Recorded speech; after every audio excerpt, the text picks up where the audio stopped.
Ghislain rejected Claude's suggestion to buy an expensive central mansion and build connections at high society banquets, firmly believing that nobles would not trust a poor baron anyway, and that they would naturally come to him once the product gained traction.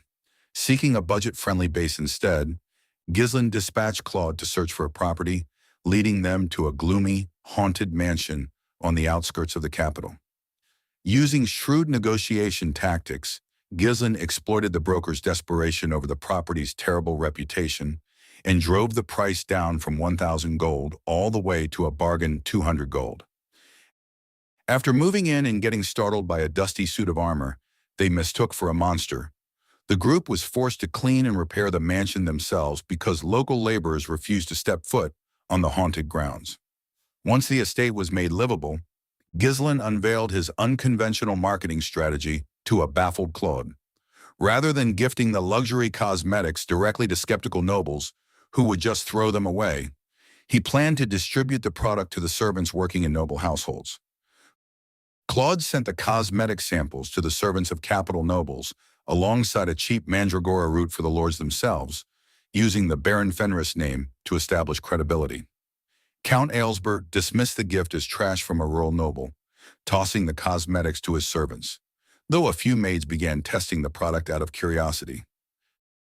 10 days later, Countess Mariel Aylesbury was struggling with her aging, flaky skin while preparing for an elite salon gathering. As she walked past her maids, she immediately noticed that a select few who used the cosmetics had remarkably dewy, glowing skin that stood out among the rest. Astonished by the visible results, Countess Mariel confronted one of the maids, demanding to know every detail about her sudden skin transformation. Realizing that the dewy, radiant skin of her maids was the result of a skincare cream sent by Baron Ghislain Fenris, Countess Mariel Aylesbury canceled her schedule and set out for the capital's notoriously haunted Crow Mansion. Believing the rural young lord was struggling financially and naive to high society politics, Mariel intended to leverage her immense status to secure an exclusive distribution contract and monopolize the miracle product. Upon arriving at the gloomy estate in her grand carriage, Mariel offered to buy out Ghislain's entire stock and use her political influence to shield his merchant guild from capital rivals.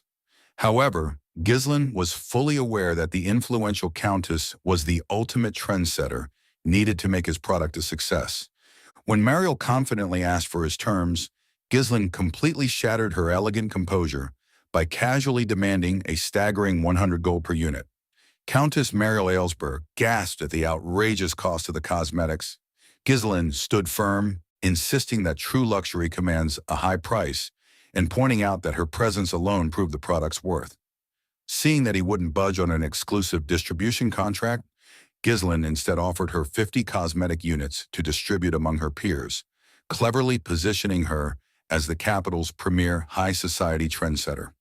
Her endorsement ignited a massive buying frenzy among the nobility, pouring mountains of gold into Ghislain's coffers.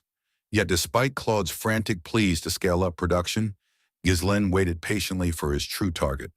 His strategy paid off when the butler of the Marquis of Branford, the royal household minister and leader of the royalist faction, arrived seeking a cure for the Marquis's daughter, Rosalyn.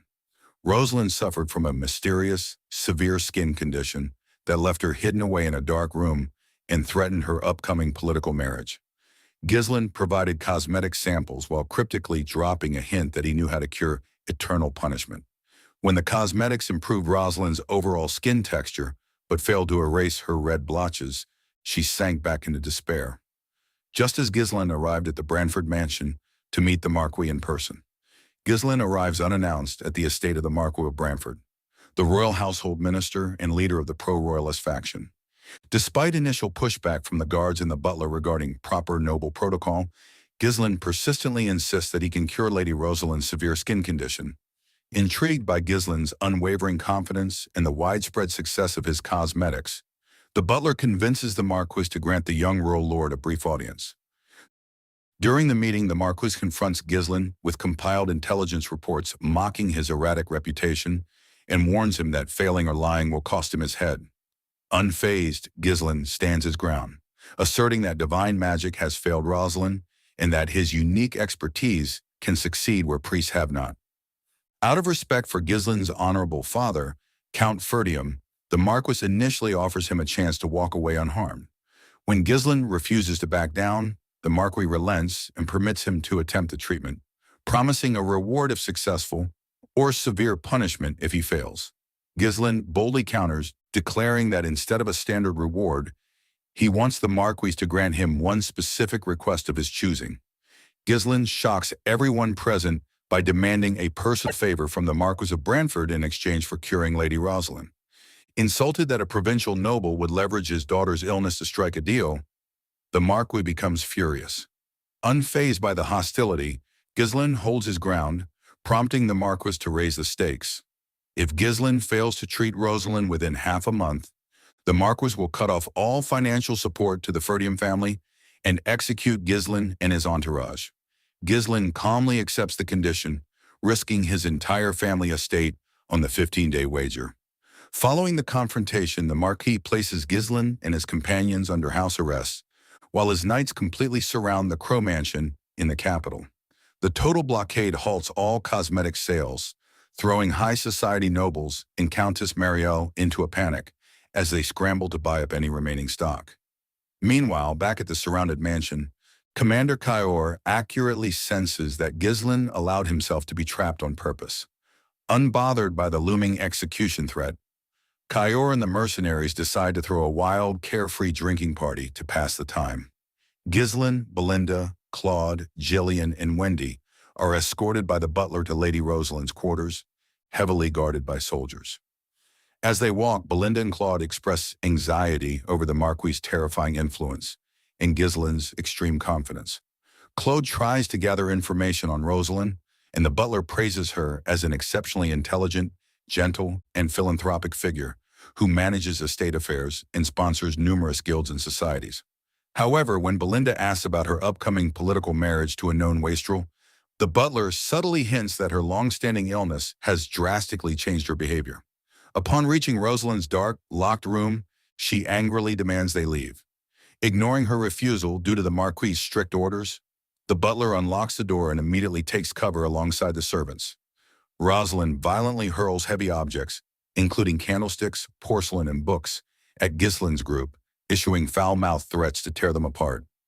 Wendy and the others easily dodge and catch the projectiles. Faced with Claude's shock over her lost composure, the butler admits she was only gentle before falling ill.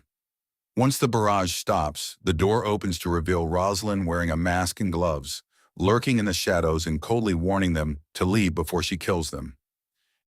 Entering Lady Rosalyn's dark and dilapidated quarters, Ghislain, Belinda, Claude, Ghislain, and Wendy encounter her intense distrust and hostility. Rosalyn fiercely rejects the treatment, mocking Ghislain's claims of risking his life by emphasizing how many failed doctors before him said the same. When Belinda steps in to defend Ghislain, her flawless skin further infuriates Rosalyn, triggering another barrage of thrown objects that forces the group to retreat. Realizing that persuading the bitter and traumatized noblewoman within 2 weeks is impossible, Ghislain decides to administer the treatment by force. With the Marquis's butler reluctantly agreeing to cooperate, Ghislain requests rare ingredients, including high-grade mandrake root, which the wealthy Branford estate procures in less than half a day. Under the pretense of introducing new personal maids, the butler tricking Rosalyn into opening her door allows a disguised Belinda and Wendy to step inside. When Rosalyn realizes the trick and reacts with fury, Belinda calmly announces that treatment is starting, and both women instantly spring forward to restrain her. Belinda and Wendy physically restrain Rosalyn on her bed, while soldiers and servants stand by under the Marquis' orders. To inspect her condition, Ghislain orders the curtains drawn and removes her mask, revealing severely reddened, peeling skin. The sudden sunlight causes her immediate agony and further skin deterioration, forcing Ghislain to quickly order the curtains closed while Rosalyn curses him in rage. Ignoring her death threats and refusal, Ghislain forces her mouth open using pressure points on her neck and pours a foul-smelling black herbal decoction down her throat. Confronted by the butler and Claude about the root cause of her illness, Ghislain, who actually knows the cure from future records but never read the complex medical details regarding its origins, bluffs his way through the explanation. He claims her condition is a congenital imbalance where extreme internal cold traps heat at her skin's surface, silencing further questions. Ghislain prepares to begin the actual treatment, which involves using mana to melt and clear the cold energy, blocking her mana flow. However, he worries whether her current weakened and uncooperative state will allow her to survive the process. In the original timeline, Rosalyn suffered years of humiliation in a political marriage before discovering this painful cure herself, though her body was already permanently damaged by then. Determined to save her life and avoid the Marquis' deadly retribution, Ghislain knows she must endure the agonizing procedure. Ghislain channels his heat-infused mana into Rosalyn's body to force open her cold-blocked mana pass, instantly causing her agonizing pain that makes her scream and violently resist. Though Belinda and Wendy restrain her, Rosalyn's lack of trust and weak mental state make the ordeal unbearable. Forced to stop early on the first day to prevent her body from giving out, Ghislain slathers an excessive amount of cosmetic cream on her face, partly for heat retention and partly to extract extra profit from the wealthy Marquis. Over the next few days, the mansion becomes filled with Rosalyn's painful screams during twice-daily sessions. Out of options, she threatens the servants and butler to stop making the decoction, prompting Ghislain to personally brew the medicine and take total control of her care. As mercenaries guard her door, Ghislain continues the forced sessions despite her tearful pleas and death threats. During a particularly intense session, Rosalyn's body reaches its absolute limit. Her mana paths rupture, blood seeps from her mouth, and she loses consciousness after completely surrendering her will to survive. Ghislain quickly pulls back his mana, realizing that without her mental resolve, her body cannot endure the pressure. With Belinda frantically urging him to stop, Ghislain faces a critical crisis as his 2-week deadline slips away.